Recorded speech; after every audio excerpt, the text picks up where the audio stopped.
वो एक तरफ है। ठीक है, बिल्कुल। हरगोविंद अरोड़ा जी, आप भी अपना स्टैंड बताइए, क्योंकि अगर ये बात क्लियर हो जाए कि भाई दोनों एक दूसरे को कटघरे में घेरने का कोई मौका नहीं छोड़ते।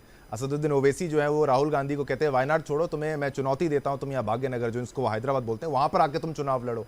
तो एक दूसरे को चुनौती भी लगातार दी जाती है। तो यहाँ पर तो कांग्रेस का बनता था ना कैंडिडेट देना, कि भाई एक बार बार एक व्यक्ति चुनौती दे रहा है। कहीं पे चलिए जीत हार तो एक अलग चीज है, वो तो किसी खेल में भी आप जीतते हारते हो और राजनीति में भी जीत हार लगी रहती है, पर कैंडिडेट नहीं देना, जिस तरीके से कांग्रेस ये कह रही कि भाई हमारा मत हमारा पक्ष है, हमें भाजपा ना बताए कोई और ना बताए, ये तो हम करेंगे, लेकिन इस पर आप कुछ अलग देख रहे हैं क्या, कुछ एनालाइज कर पा रहे हैं? वंदे मातरम। वंदे मातरम। जब भी चाहे नई दुनिया बसा लेते हैं लोग, एक चेहरे पे कई चेहरे लगा लेते हैं लोग। ये एक अघोषित गठबंधन नहीं कहेंगे इसको।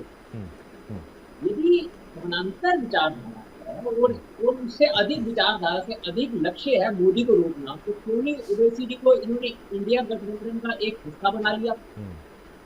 और यदि पीछे कुछ वर्ष जाकर आप देखेंगे तो ओवैसी जी का तो यूपीए को समर्थन रहा।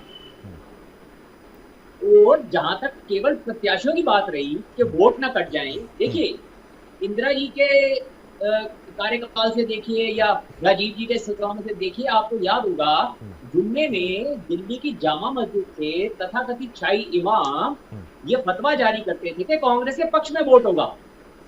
मुस्लिम वोट बटता ही नहीं था, तो प्रत्याशी कैसे बट सकते हैं?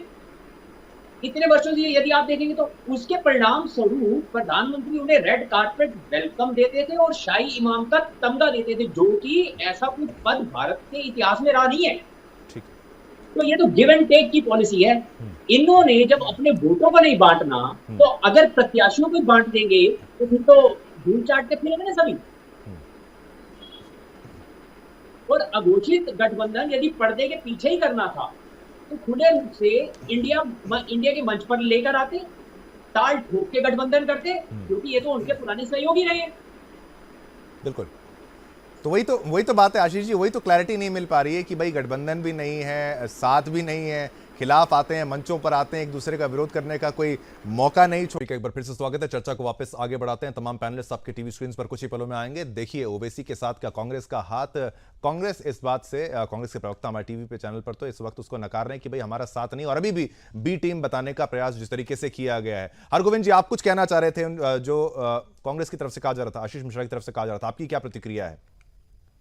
कांग्रेस से मेरा प्रश्न ये था कि अभी आशीष जी ने कहा कि जिनकी राजनीति 24 घंटे हिंदू मुस्लिम पर चलती है, तो क्या ओवैसी जी की राजनीति भी तो हिंदू मुस्लिम पे ही चलती है? और भाग्यनगरम से शायद कांग्रेस अपना भाग्य इसलिए नहीं आजमा रही क्योंकि ये तो स्पष्ट है कि भाग्यनगरम का चुनाव तुष्टीकरण बनाम ध्रुवीकरण है। तो कांग्रेस तो उसमें कहीं अपने आप को मध्यम मार्ग में पा ही नहीं रही ना। तो कहीं कांग्रेस को सिक्के का दूसरा पहलू देखें, कहीं वहां ऐसी परिस्थिति ना हो जाए कि प्रत्याशी की जमानत ही जब्त हो जाए। और यदि हिंदू नाम की राजनीति करना गलत है, तो केवल मुस्लिम नाम की राजनीति करना तो क्या ठीक होगा?